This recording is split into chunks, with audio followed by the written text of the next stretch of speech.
Hello, my name is Ronald French. I am the founder and pastor of Access Sanctuary and Chapels. And this video is about a page in our website called Living with the Environment. And it's really about sustainability and environmental impact.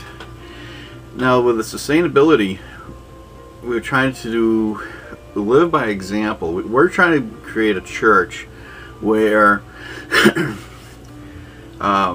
by the actual example of the church is showing the world and the people in the who partake in Access Sanctuary and Chapels how you can actually, if not reduce your impact to the environment, but also kind of be autonomous from any utilities or your carbon print, as I would say. A lot of people like to do the green movement. I'm about off the grid. And what's the difference? The green movement is kind of like a matriculation. If you already have a house, you add your solar panels, which is a substantial amount of investment. And the reality of the matter is, to quote Jay Leno, free energy is not free, it's pre-invested. So when you ever decide to build a new home, if you actually incorporate your solar panels, maybe windmills, as a duality, what happens is if you create a battery bank storage unit, things like that would do is you would need to have electrical hookups to your house because you have a battery bank supply providing you with DC power, and you have an inverter inside the house that will control everything in the house. You'll have a windmill that can run 24/7, and if there's not a windy day, well, you have the sun during the sunlit hours. In Florida, in particular, if it's not sunny out, it's raining out. If it's raining out, it's windy. So in either case, it's a win-win. And not the hurricanes, though, but we're getting that. I've talked to a couple of people about the combination of both in a green movement. When I talk about off the grid or incorporating other devices, they kind of look at you funny. It's like one hand's not talking to the other, because but yet they both do the same thing by principle, and that is to provide a renewable resource of energy to the home. So I'm a very big geek when it comes to free energy and to lower the environmental impact. For instance, everybody has a home or lives in a structure that is square. And I used to be a builder. I used to build homes. And one of the funny things is you use a lot of wood for a box.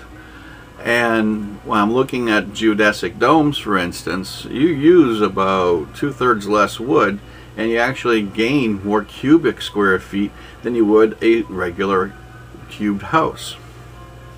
So with that in comparison, it would be advantageous to make the dome. And not only that, but its heating and cooling properties are so substantial, even in the wooden ones, that it would be advantageous, because your cost of living with utility bills, if you had to use your regular utility bills, would be a lot less. So you're using less wood, you're using less energy to maintain it.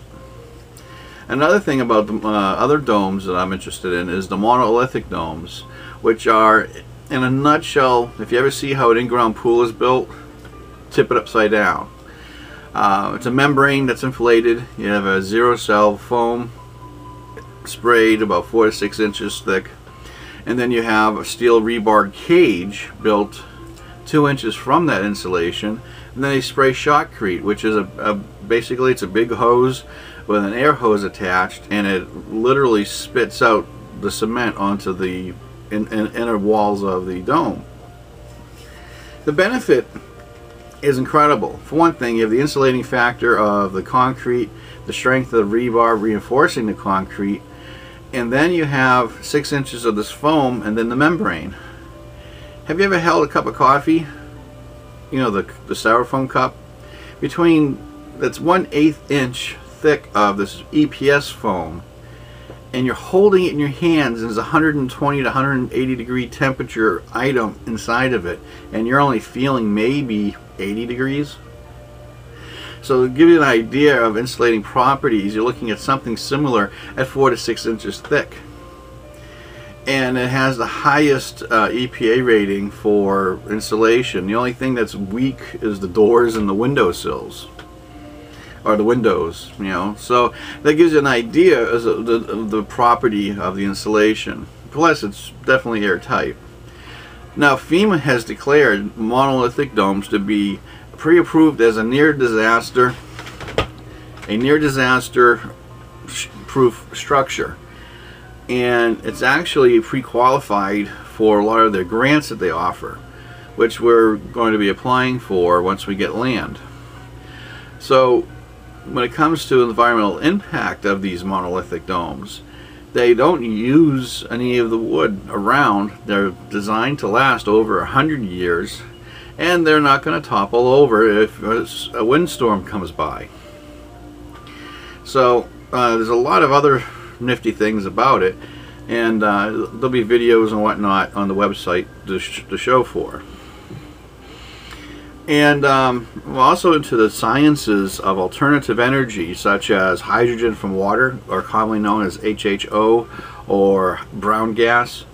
And another one is called magnetic motors, which are basically a motor that's self-propelled, being propelled in itself through magnetism. And these type of sciences have been repressed by the fuel companies and what have you for the longest time. And but this is something that is becoming very popular, especially now when we are now being desperate to explore different avenues of energy. So, food for thought. So we have links. We have 4 of them. One's about domes, wind power, solar, and new and old sciences, which deals with like Howard Johnson's motor and what have you. So this is what we're going for, and this is what we're striving at. And being a church, we want to show the living example of it. We want to build all this and say, look, this is what you can do for yourselves. Here's the cost factor. And believe it or not, yeah, you know, you can actually probably do this on your own too. But these are concepts, these are ideas, and these are actually not just theories, but actual practice of other people. So this is why I'm talking about not only sustainability, but also to be literally off the grid. I was in Florida. I was in Cape Coral during Hurricane Charlie. I was in one of those neighborhoods that lost power for a whole week, and I was out of a job for about 2. And the funny part was, I couldn't believe the devastation. Even though it was a quickly made storm, it went from like an F3, like an F1 or 2 to an F3 or 4 within an hour. I mean, it just kicked momentum. And it literally put us at a standstill. We still functioned, we just had no electricity, you know. It was interesting.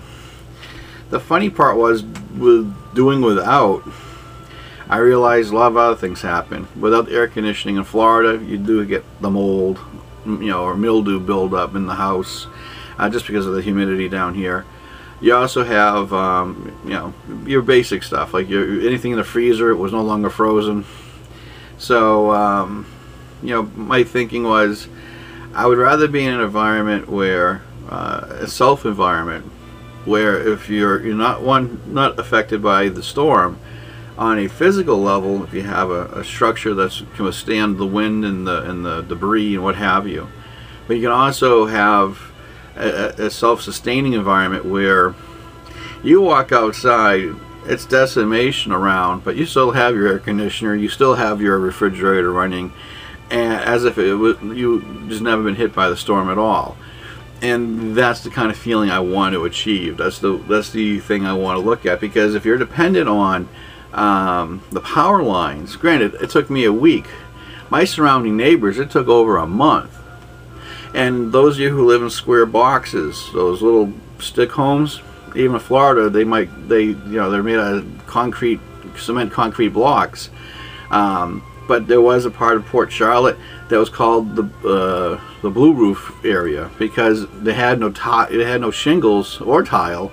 They had to use tarps, and they did for about a good 6 months.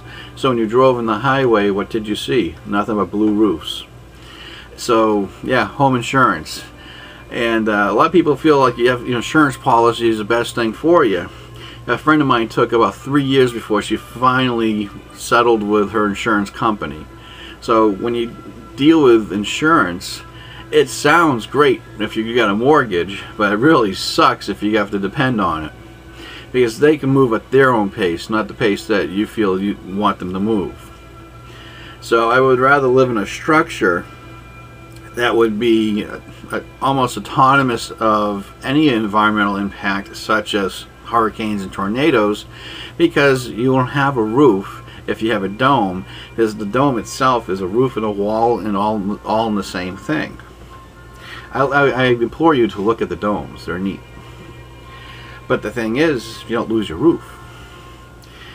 So, and all of them do say one thing in common. The only weakest point you'll have are your windows and your doors. So, if you know the storm's coming, get a shutter. But anyways, enough of me about the sustainability and the environmental impact. I wanted to share this with you guys because I feel it's very important. Even if you want to learn about it, I'm still learning about it. To put it into practice, it will take time. But hopefully with some funding, land, and developers going on, not only can we, we're shooting to get 20 acres of land. We're trying to 20 to 200. We're trying to get something where we can be a virtual Epcot center for the uncommon belief systems and the minority belief systems. What we want to do is have a main sanctuary for all to come, and we also want to have chapels for the various uncommon belief systems that will like to practice their own singularity, and also to publicly educate the masses around them. There's a lot of misconceptions being preached by other belief systems about uncommon and minority belief systems that are plainly untrue. But it only takes a person to have an inquisitive mind to really understand what does the other belief system truly believe. And whether you agree with it or not, at least you took the initiative to be educated. So this is what we're striving for. This is what we're going for. And this has been my goal for the past, 6 years, but as of now it lasts 3. Because we've actually incorporated and we are now, officially a church. So with that said and done, these are our goals. I want to share this with you with a video. And this video is posted on our website and also our YouTube channel. I wish you well. Take care and bye for now.